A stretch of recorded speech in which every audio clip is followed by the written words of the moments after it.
राधे राधे भक्तजनों, आज आप सुनेंगे शनिवार की दो गाथा। एक गाथा पूर्ण फल देने वाली भी है और चमत्कारी भी है। इस गाथा को जरूर सुनिएगा तो पूरा गाथा सुनिएगा है। आज शनिवार के दिन सुने शनि भगवान की व्रत कथा। शनि भगवान का ये पूर्ण फल देने वाली ये संपूर्ण व्रत कथा है। भक्तजनों, शनि भगवान का संपूर्ण कथा सुनकर उनकी सम्मान बढ़ाइए, अधूरा छोड़कर अपमान मत कीजिए, क्योंकि शनि देव क्रोध हो जाते हैं। पूरा उनकी कथा सुनने से शनि भगवान प्रसन्न होकर आपका परिवार पर हमेशा उनकी कृपा बनी रहेगी। तो बोलो शनि भगवान की जय, शनि देव की जय। राधे राधे भक्तजनों, आज आप सुनेंगे शनिवार व्रत कथा। यह व्रत शनिदेव की प्रसन्नता के लिए किया जाता है। जब शनिदेव कृपित होते हैं तो सभी कार्यों बिंद उत्पन्न होने लगता है और प्रसन्न होने पर अपार सुख समृद्धि की वृद्धि होती है। कलह क्लेश मानसिक तनाव शारीरिक बाधाओं का नाश होता है। परिजनों के व्यवहार में अनुकूलता आने लगती है। वृद्धि ठीक तरह से काम करने लगती है। इसके अलावा अधूरे काम पूरे होते हैं। बिगड़े काम सहज ही पूर्ण होकर घर में सुख शांति आती है। जो स्त्री पुरुष शनिवार का व्रत पूरे श्रद्धा भक्ति भाव से धारण करते हैं, उनके समस्त पाप नष्ट होकर उन्हें अभिष्ट की प्राप्ति होती है। शनि देव की पूजा अर्चना करने से वो सहज ही प्रसन्न होकर अपने भक्त की समस्त मनोकामना पूर्ण करते हैं। राहु केतु के प्रकोप से भी उन्हें बचाते हैं। पूजन विधि विधान यूँ तो यह व्रत किसी भी मास के शुक्ल पक्ष के प्रथम शनिवार से आरंभ किया जा सकता है, लेकिन श्रवण मास के तीसरे शनिवार से आरंभ का ज़्यादा महात्म्य बताया गया है। उसे 19 या 51 व्रतों को करने का विधान है। व्रत को धारण करने से पहले संकल्प करें कि इस दिन की तिथि समय स्थल आदि में मेरे सारे रोग के परिहार के लिए दृष्टि, उदर और पैर में आई हुई शनि की पीड़ा को मिटाने के लिए मैं शनि का पूजन करूँगा। व्रत निर्ध्यान रूप से संपन्न हो, उसके लिए गणपति का पूजन और कलश की स्थापना भी करूँगा। व्रत के दिन दैनिक कर्मों से निवृत्त होकर स्नान करके काले रंग के वस्तु या बनियान धारण करे। भगवान शंकर राहु और केतु के साथ शनि देव की पूजा करने की व्यवस्था करे। शनि देव की प्रसन्नता के लिए यदि निकट कोई शनि मंदिर हो तो वहाँ जरूर जाए, दर्शन करे, शनि शास्त्रों का पाठ करे, ओ मस्तक पर काले तिलक लगाए, तरह तरह के काली वस्तुओं का दान करे। घर में हनुमान चालीसा का भी पाठ कर सकते हैं। इस व्रत में हनुमान जी महिमा का भी गुणगान कर सकते हैं। यदि घर में शनि देव की प्रतिमा या छाया चित्र रखते हैं तो वहाँ हनुमान जी का फोटो जरूर रखें। शनि देव का रंग काला है, इसलिए उनको काली वस्तु जैसे काला तिल, सरसों का तेल, काली मूंग, उड़द, काले पुष्पा, काले वस्तु, लोहे का पतरा आदि विशेष प्रिय है। आताए उन्हें ये चीज़ें अर्पित करें। काले तिल के लड्डू और उड़द के आटे के लड्डू का भोग लगाए। इसी दिन पीपल के वृक्ष के तेल पूजन करने के बाद तने पर 7 बार सूत्र लपेट कर 7 परिक्रमा करें। फिर 7 बार नमस्कार करें। एक पात्रा में जल लेकर उसमें कुछ काले तिल दो, लवंग, कुछ पात्रा में चीनी डालकर पीपल के वृक्ष की मूल में पश्चिम की तरफ मुख करके अर्घ दे। वृक्ष के पास ही तेल का एक दीपक जला कर रखे। फलों में केला और भोजन में उड़द की दाल और उसमें बने पदार्थों भोजन एक समय और सूर्यास्त के 2 घंटे बाद करें। भोजन के पूर्व कुत्ते को रोटी देने का विधान है। व्रत के दिन 3 या 19 माला लेकर ओम परा प्री परो सन सनाए नाम मंत्र जपना चाहिए। संकल्प अंतिम व्रत के दिन सामी के वृक्ष की लकड़ी से एक छोटा सा हवन भी करे। यदि शनि की 2.5 या 7.5 चल रही है तो योग ब्राह्मण द्वारा शनि ग्रह मंत्र का 23,000 मंत्रों का जप अवश्य करो। बाद में यथाशक्ति तेल, छतरी, जल, काला कंबल, लोहा, सरसों, चमड़े के जूते, कुर्सी, तिल के लड्डू ब्राह्मणों को दान में दे। चींटिया को आटा खिलाए। शनि शास्त्रों का पाठ व्रत के दिन करना विशेष लाभप्रद माना गया है। भक्त जैनों, आज आप सुनेंगे शनिवार व्रत कथा। एक समय स्वर्ग लोक में सबसे बड़ा कवन के प्रश्न पर 9 ग्रहों में वाद विवाद हो गया। विवाद इतना बढ़ा कि परस्पर भयंकर युद्ध की स्थिति बन गई। निर्णय के लिए सभी देवता देवराज इंद्र के पास पहुँचते हैं और बोलते हैं, हे देवराज, आपको निर्णय करना होगा कि हम में से सबसे बड़ा कौन है। देवताओं का प्रश्न सुनकर देवराज इंद्र उलझन में पड़ जाता है। इंद्र बोले, मैं इस प्रश्न का उत्तर देने में असमर्थ हूँ। हम सभी पृथ्वी लोक में उज्जैनी नगरी में राजा विक्रमादित्य के पास चलते हैं। देवराज इंद्र सहित सभी ग्रहों देवता उज्जैनी नगरी पहुँचते हैं।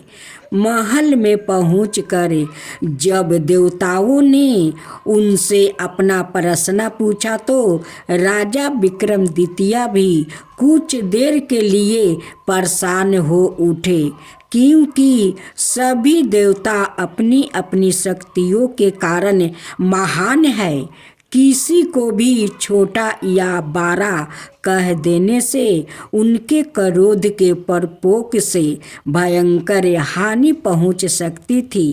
अचानक राजा विक्रमादित्य को एक उपाय सूझा और उन्होंने विभिन्न धातुओं स्वर्ण, रजत, चांदी, कांसा, तांबा, सीसा, रंगा, जस्ता अब रखे लोहे के 9 आसन बनवाया, धातुओं के गुणों के अनुसार सभी आसनों को एक दूसरे के पीछे रखवा कर उन्होंने देवताओं को अपने अपने सिंहासन पर बैठने को कहा।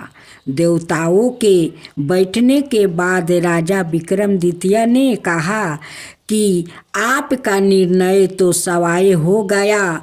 जो सबसे पहले सिंहासन पर विराजमान है वही सबसे बड़ा है। राजा विक्रमादित्य के निर्णय को सुनकर शनि देवता ने सबसे पीछे आसन पर बैठने के कारण अपने को छोटा जानकर क्रोधित होकर कहा, राजा विक्रमादित्य, तुमने मुझे सबसे पीछे बैठाकर मेरा अपमान किया है। तुम मेरी शक्तियों से पराजित नहीं हो। मैं तुम्हारा सर्वनाश कर दूंगा। शनि ने कहा, सूर्य 1 राशि पर 1 महीने, चंद्रमा 2.25 दिन, मंगल 1.5 महीने, बुध और शुक्र 1 महीने, बृहस्पति 13 महीने रहते हैं। लेकिन मैं किसी राशि पर 7.5 बरस 7.5 तक रहता हूँ। बड़े बड़े देवताओं को मैंने अपने प्रकोप से पीड़ित किया है। राम को 7.5 के कारण ही वन में जाकर रहना पड़ा है और रावण को 7.5 के कारण ही युद्ध में मृत्यु का शिकार बनना पड़ा है। राजा, अब तू भी मेरे प्रकोप से नहीं बच सकेगा। इसके बाद अनाय ग्रहों के देवता तो प्रसन्नता के साथ चला गया, परंतु शनिदेव बड़े क्रोध के साथ वहाँ से विदा हुआ। राजा विक्रमादित्य पहले की तरह ही अन्याय करते रहे। इनके राज्य में सभी स्त्री पुरुष बहुत आनंद से जीवन यापन कर रहे थे। कुछ दिन ऐसा ही बीत गया। उधर शनि देवता अपने अपमान को भूले नहीं थे। विक्रमादित्य से बदला लेने के लिए एक दिन शनि देव ने घोड़ा के व्यापारी का रूप धारण किया और बहुत से घोड़ा के साथ उज्जैनी नगरी पहुँचे। राजा विक्रमादित्य ने राज्य में किसी घोड़े के व्यापारी के आने का समाचार सुना तो अपने अश्वपाल को कुछ घोड़े खरीदने के लिए भेजा। घोड़ा बहुत कीमती था। अश्वपाल ने जब वापस लौट कर इस संबंध में बताया तो राजा विक्रमादित्य ने सवाए आकर एक सुंदर और शक्तिशाली घोड़े को पसंद किया। घोड़े की चाल देखने के लिए राजा उस घोड़े पर सवार हुआ तो वो घोड़ा बिजली की गति से दौड़ पड़ी। तेजी से दौड़ता घोड़ा राजा को दूर एक जंगल में ले गया और फिर राजा को वहां गिराकर जंगल में ही कहीं गायब हो गया। राजा अपने नगर को लौटने के लिए जंगल में भटकने लगा, लेकिन उन्हें लौटने का कोई रास्ता नहीं मिला। राजा को भूख प्यास लग आई। बहुत घूमने पर उसे एक चरवाह मिला। राजा ने उसे पानी मांगा। पानी पीकर राजा ने उस चरवाह को अपनी अंगूठी दे दिया। फिर उसे रास्ता पूछकर वो जंगल से निकलकर पास के नगर में पहुंचा। राजा ने एक सेठ की दुकान पर बैठकर कुछ देर आराम किया। उस सेठ ने राजा से बातचीत की तो राजा ने उसे बताया कि मैं उज्जैनी नगरी से आया हूँ। राजा के कुछ देर तक दुकान पर बैठने से सेठ जी की बहुत बिक्री हुई। सेठ ने राजा को बहुत भगवान समझा और खुश होकर उसे अपने घर भोजन के लिए ले गया। सेठ के घर में सोने का एक हार खूंटी पर लटका हुआ था। राजा को उस कमरे में छोड़कर सेठ कुछ देर के लिए बाहर गया। तभी एक आश्चर्यजनक घटना घटी। राजा के देखते देखते सोने के उस हार को खूंटी निगल गई। सेठ ने कमरे में लौट कर हार को गायब देखा तो चोरी का संदेह राजा पर किया, क्योंकि उस कमरे में राजा ही अकेला बैठा था। सेठ ने अपने नौकरों से कहा कि इस परदेसी को रस्सियों से बांधकर नगर के राजा के पास ले चलो। राजा ने विक्रमादित्य से हार के बारे में पूछा तो उसने बताया कि उसके देखते ही देखते खूंटी ने हार को निगल लिया था। इस पर राजा ने क्रोधित होकर चोरी करने के अपराध में विक्रमादित्य के हाथ पांव कटवाने का आदेश दे दिया। राजा विक्रमादित्य के हाथ पांव कटवा कर उसे नगर की सड़क पर छोड़ दिया गया। कुछ दिन बाद एक तेली उसे उठाकर अपने घर ले गया और उसे अपने केलू पर बैठा दिया। राजा आवाज देकर बैलों को हाँकता रहता। इस तरह तेली का बैल चलता रहा और राजा को भोजन मिलता रहा। शनि के प्रकोप की 7.5 पूरी होने पर वर्ष ऋतु प्रारंभ हुआ।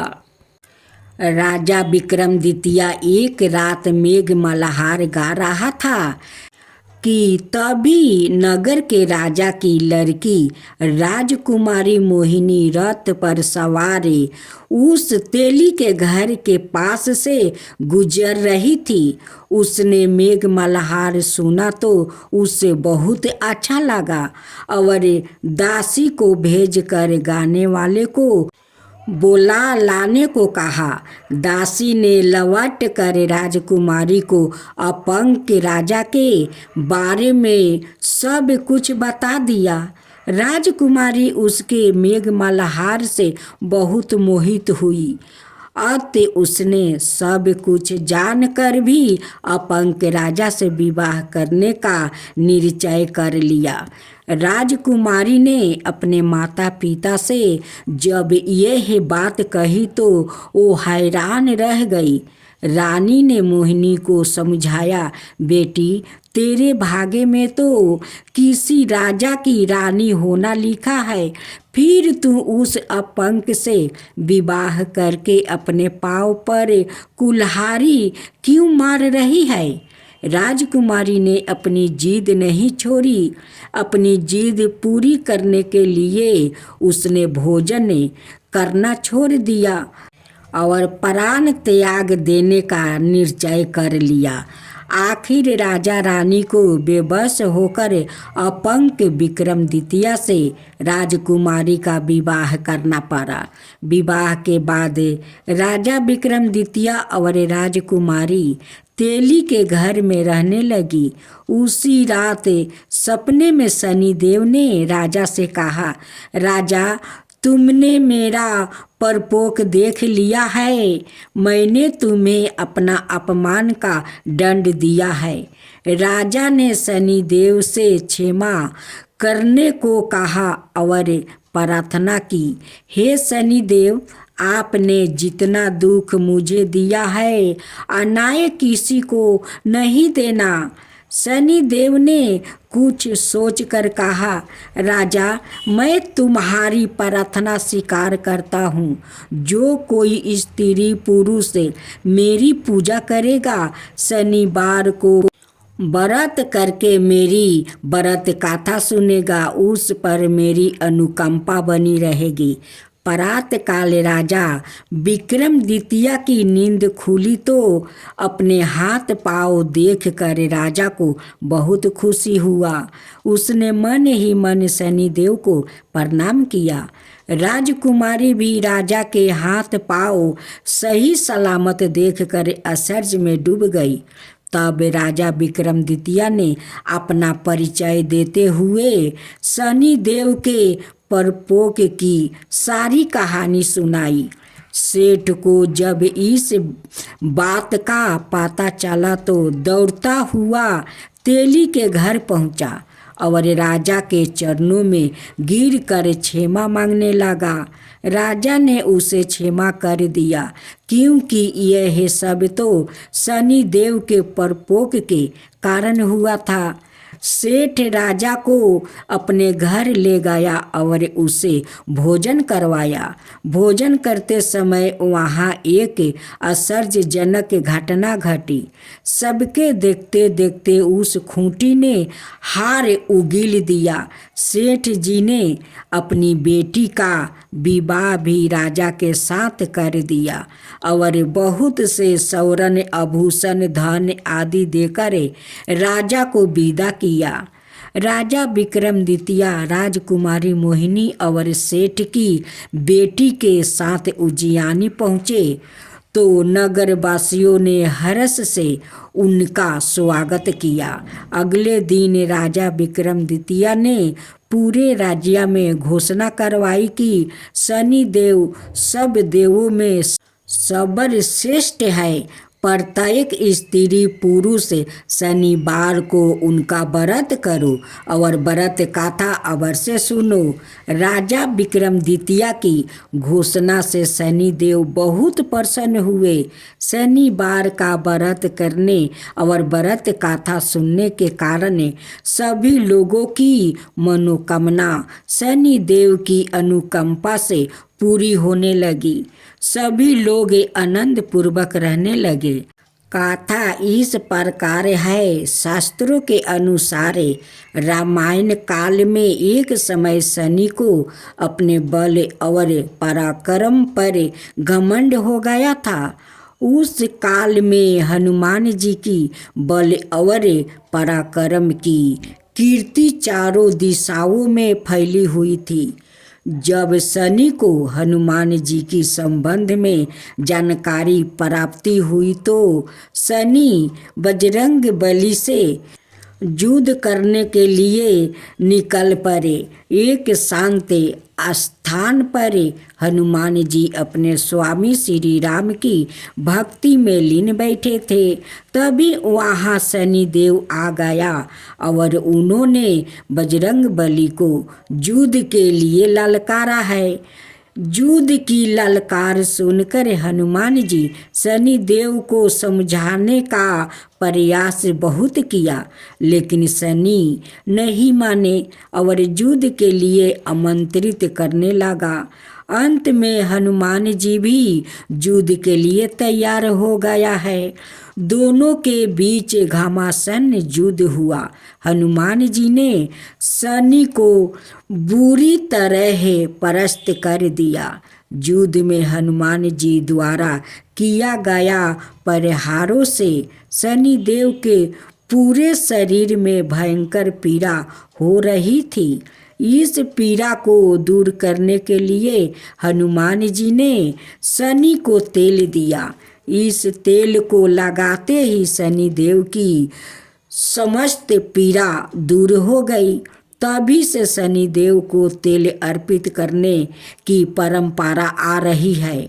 शनिदेव पर जो भी व्यक्ति तेल अर्पित करता है उसके जीवन की समस्त परेशानियां दूर हो जाती है और धन अभाव खत्म हो जाता है।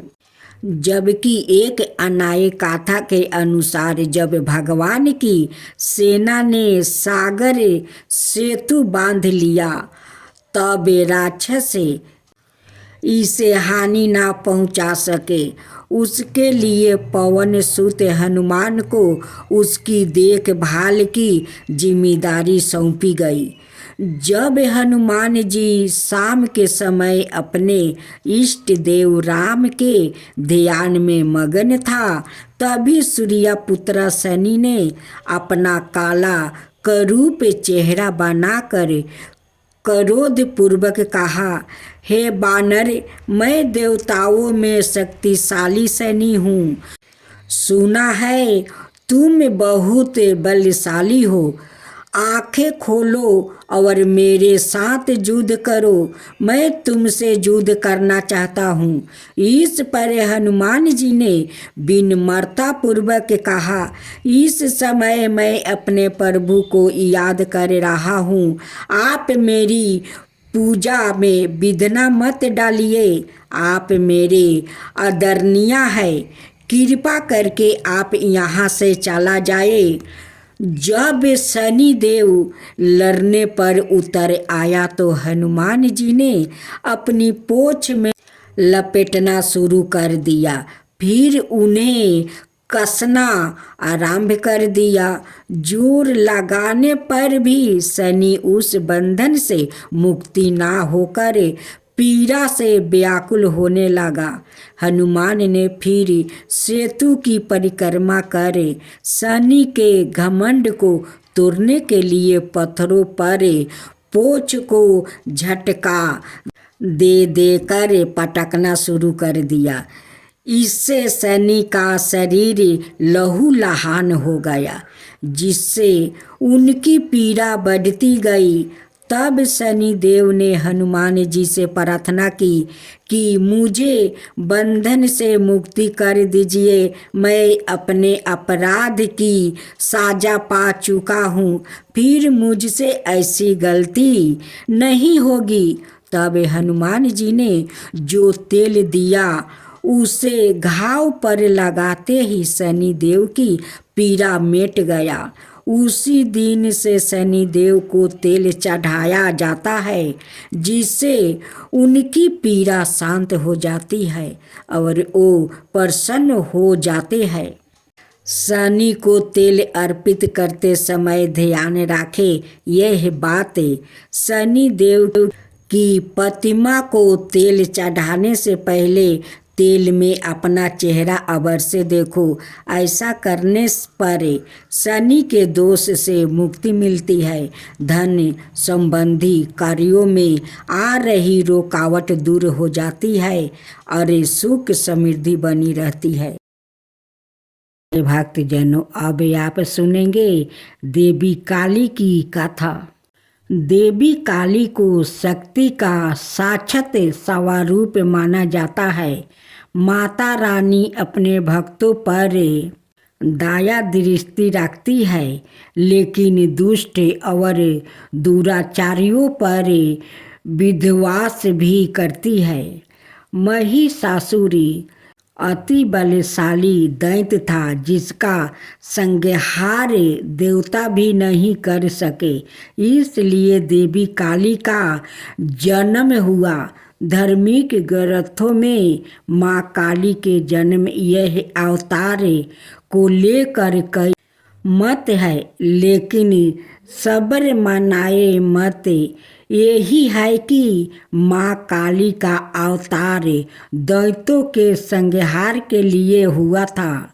नवरात्रि में हम नव दुर्गा यानी माँ दुर्गा के 9 अवतारों की पूजा करते हैं, लेकिन जब दैत्यों के संहार के लिए माँ काली का जन्म हो चुका था, तो फिर क्यों माँ दुर्गा को कई अवतार लेने पड़े?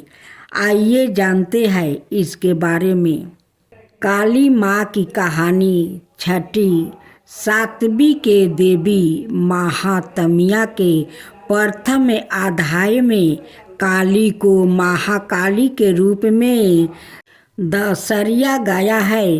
वो भगवान विष्णु के सोते हुए शरीर से देवी योग निद्रा के रूप में पैदा हुई, ताकि ब्रह्मा और दुनिया को 2 राक्षसों मुद और कदब से बचने के लिए उन्हें जगाया जा सके। एक बार जब विष्णु जागे तो उन्होंने उन राक्षसों के खिलाफ एक लंबा युद्ध शुरू किया, लेकिन वो अभी भी पराजित थे और अपनी सफलता पर गर्व कर रहे थे। यह देखकर महाकाली ने महामाया का रूप धारण किया और दोनों राक्षसों को मंत्रमुग्ध करने के लिए चली गई। जब वो महामाया से विचलित हुए तो विष्णु ने उन्हें तुरंत मार डाला। बाद के अध्यायों में चंड और मुंड दो राक्षस थे जो देवी दुर्गा पर हमला करते थे। दुर्गा इतनी उग्रता से जवाब देती है कि काली उसके माथे से निकलती है और उन दोनों को मार देती है। यहाँ काली को गहरे नीले रंग की त्वचा संधी हुई आँखों वाला एक पतला चेहरा और खोपड़ियों की माला के साथ बाघ की खाल का कपड़ा पहने हुए बताया गया है। बाद में उसी युद्ध में राक्षस से रक्त बीज जिसके सेनापति चंड और मुंड थे युद्ध में काली का सामना करते हैं। रक्त बीज को वरदान है कि उसके खून की हर बूंद जो जमीन को छूती है उससे उसका एक और कैलोन पैदा हो जाएगा। चौकी दुर्गा रक्त बीज को उसके अनगिनत कैलोनों के साथ हारने में असमर्थ है। काली उसके शरीर से उसका खून चूस लेती है और उसे हराने के लिए उसके कैलोनों को खा जाती है। रक्त बीज और दारुका दोनों मामलों में काली को दुश्मनों को हराने के बाद रक्त पिपासु के नसों में चूर बताया गया है और रक्त पिपासु की उसकी लालसा नियंत्रण से बाहर हो जाती है। शिव को फर्श पर शांत होकर हस्तक्षेप करना पड़ता है। जब काली क्रोध में आगे बढ़ रही होती है तो वो गलती से शिव पर पैर रख देती है और उसकी जीभ बाहर निकल जाती है। वो तुरंत शांत हो जाती है और फिर से दुर्गा पार्वती में विलीन हो जाती है। युद्ध में भाग लेने के बाद शिव ने पार्वती को काली काली त्वचा वाली कहकर चिढ़ाए। पार्वती बहुत आहत हुई और योग योग तक तपस्या करना शुरू कर दिया जब तक कि उन्होंने अपना काला रंग नहीं खो देती है इसे त्याग नहीं दिया और गौरी सुनहरी त्वचा वाली देवी नहीं बन गई। उसका छिपा हुआ अंधकारमय अवतारण कोशिकी बन जाता है जो क्रोधित होने पर काली बन जाता है। काली पूजा उत्सव देवी काली को समर्पित है और विशेष रूप से पश्चिम बंगाल, ओडिशा और असम के भारतीय क्षेत्र में मनाया जाता है। यह हिंदू कैलेंडर के हर महीने में अमावस्या के दिन मनाया जाता है। यह दीपावली के बाद शुरुआत होता है और दिनों तक चलता है। चौकी देवी काली महाविद्याओं में प्रमुख है। उनमें से प्रत्येक का काली पूजा से पहले अवतार का एक दिन होता है। काली माँ को फलों का प्रसाद बंगाल में खिचड़ी भोग के साथ निरामिष अर्थात बिना प्याज या लहसुन का मटन मछली करी पायस मिठाई और भाजा गहरे तेले हुए पकौड़े चढ़ाया जाता है। कुछ स्थानों पर प्रसाद के रूप में शराब भी चढ़ाई जाती है। अनुभवी पंडितों का कहना है कि लोग रात भर पंडालों में आते हैं और दिन की तुलना में रात में भीड़ बढ़ जाती है। पूजा आश्चर्यजनक रोशनी प्रकाश और धावनी सो काली पूजा से पहले प्रत्येक दिन मनाए जाने वाले महाविद्याओं के अवतार और अंतिम महाविद्या कमलात्मिका के अवतार जिसे कमलात्मिका जयंती के रूप में मनाया जाता है। दिवाली के दिन पड़ने के कारण उन्हें अक्सर तांत्रिक लक्ष्मी के रूप में माना जाता है। इसके कारण और इस के कारण कि लक्ष्मी को विष्णु की पत्नी के रूप में माना जाता है। उसके बाद इसे लाल गुलहल के फूलों और गुलहल की माला से सजाया जाता है जो उनका पसंदीदा फूल माना जाता है। फिर काली पूजा पंडालों में काली मंत्रों और भजनों की मदद से की जाती है। उनकी प्रार्थना की जाती है और उनकी दिव्यता का आहन किया जाता है। यदि पूजा घर पर आयोजित की जा रही है तो मंदिर काली पूजा की पूजा सेवा प्रदान करता है। जहाँ भक्त की ओर से पूजा आयोजित की जाती है, मंदिर के पंडितों के पास पूजा के लिए सारी सामग्री तैयार है और भक्तों को बस कुछ निर्देशों का पालन करना है जो मंदिर द्वारे इसमें दीनन के दुख दूर करियो कीजो नाथ निहाले। जय जय श्री शनिदेव प्रभु सुनहु विनय महाराज। करहु कृपा हे रवि तनहे रखहु जन की लाजे। जयति जयति शनिदेव दयाला करत सदा भक्तन प्रतिपाला। चारी भुजा तनु सामे विराजो माथे रतन मटुक छवि साजो। परम विशाला मनोहर भाला टेढ़ी दृष्टि भिकुटी विकराला। कुंडल सरवन चमचम चमके हिये माले मुक्तन मणि दमके। कर में गादा त्रिशूल ठकुरा पल बीच करो हरहि संहारा। पिंगल कृष्णो छाया नंदन यम में कुंडे रुद्र दुख भंजन।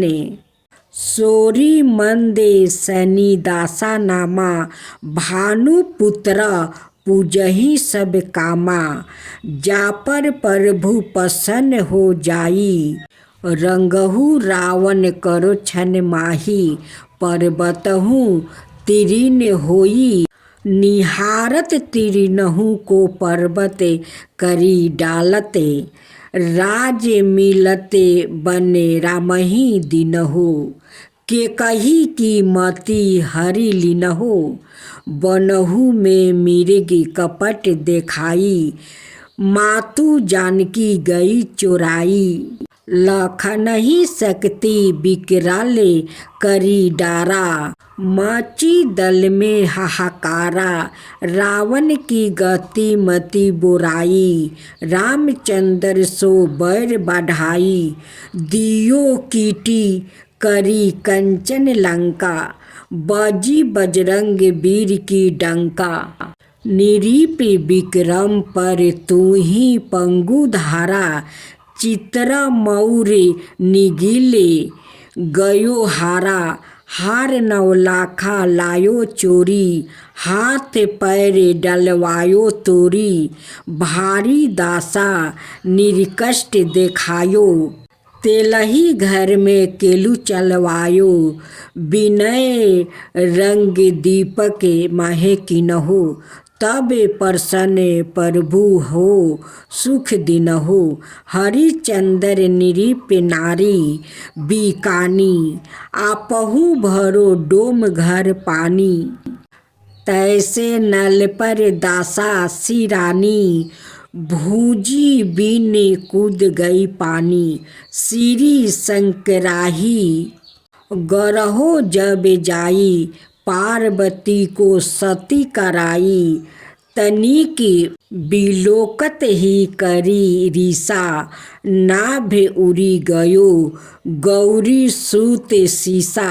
पांडवों पर भयो दासा तुम्हारी, बची दुर्पति होती उधारी। गर्वों के भी गति मति मरायो, युद्ध महाभारत करी डरायो। रवि कहे मुख महे धरी, तत्काल लेकर कूदी पारायो पाताला। शेष देव लखी मिनती लाई, रवि को मुक्त से दियो छोराई। वाहन प्रभु के साथ सुजना, गज गंधर्व मृग सौना। शंबुक सिंह आदि नखधारी, सो फल जयोति कहते पुकारी। गज वाहन लक्ष्मी गिरहे आवे, है तो सुख संपत्ति उपजावे। गंधर्व हानि करो बहु काज, सिंह युद्ध कर राजा समाजा।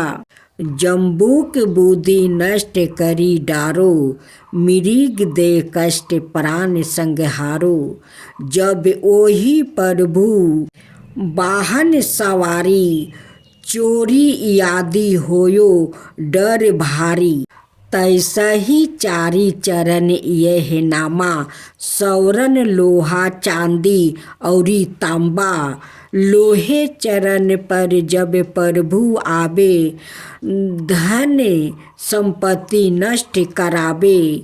समता तरम रजत शुभकारी, सौरन सबर सुख मंगल भारी। जो यह शनि चलित्रा नीत गावे, कबहु ना दासा निकष्ट सतावे। अधिभूत नाथ देखावे लीला, करो शत्रु के नासी भली ढीला। जो पंडित सुयोग बुलवाई, विदवत शनि ग्रह शांति कराई। पीपल जल शनि ग्रह शांति कराई, पीपल जल शनि। दिवास चढ़ावत दीप दान दे, बहुत सुख पावते। कहत राम सुंदर प्रभु दासा, शनि सुमिरत सुख होते परकासा। पाठ शनिचर देव को की हो भक्त तैयारे, करत पाठ चालीसा दीन हो भवसागर पारे।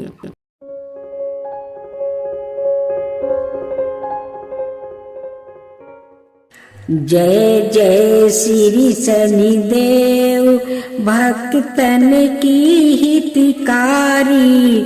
सूरज के पुत्र प्रभु छाया महतारी, जय जय श्री शनिदेव। सा में अंक बक्र दृष्टि चतुर्भुजाधारी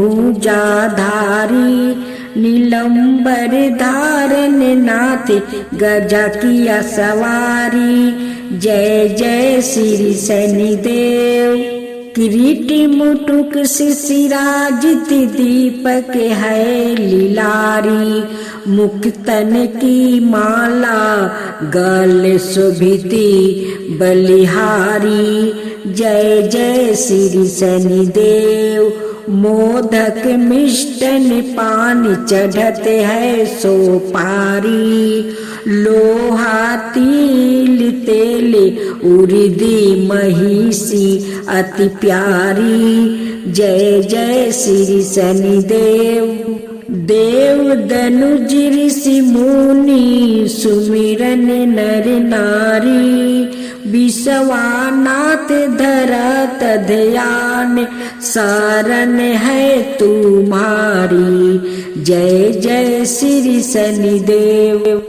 जा पर कृपित हो तुम स्वामी घोर कष्ट ओ पावे धन विभाव और माने कीर्ति सब पल भर में मिट जावे। राजा नल को लगी शनि दासा राजपाट हर लेबे। जय शनिदेव जय शनिदेव जय जय जय शनिदेव। जा पर प्रभु होवे तुम स्वामी सकल सिद्ध ओ पावे तुम्हारी। कृपा रहे तो उसको जग में कवन सतावे। तांबा तेल और तिल से जो करे भक्तन सेवा। जय जय शनिदेव जय जय शनिदेव जय जय शनिदेव। हर शनिवार तुम्हारी जय जयकार जगत में होबे। कलियुग में शनिदेव महाचत में दुख दलिदरता धोबे। करूं आरती भक्ति भाव से भेंट चढ़ावे मेवा। जय शनिदेव जय शनिदेव जय जय जय शनिदेव। चार भुजा ताही साजे गादा हस्त प्यारी। जय शनिदेव जी रवि नंदन गजे बंदन यम अंग्रेज देवा। कष्ट ना सो नर पाते करते तब सेवा। जय शनिदेव जी जय शनिदेव जी। तेज अपार तुम्हारा स्वामी सहा नहीं जावे। तुमसे बेमुख जगत में सुखी नहीं पावे। जय शनिदेव जी नमो नमो रवि नंदने सब गरहो सिर ताजा। बंसीधर यश गावे रखियो प्रभु लाज हमारा। जय जय शनिदेव जी जय जय शनिदेव।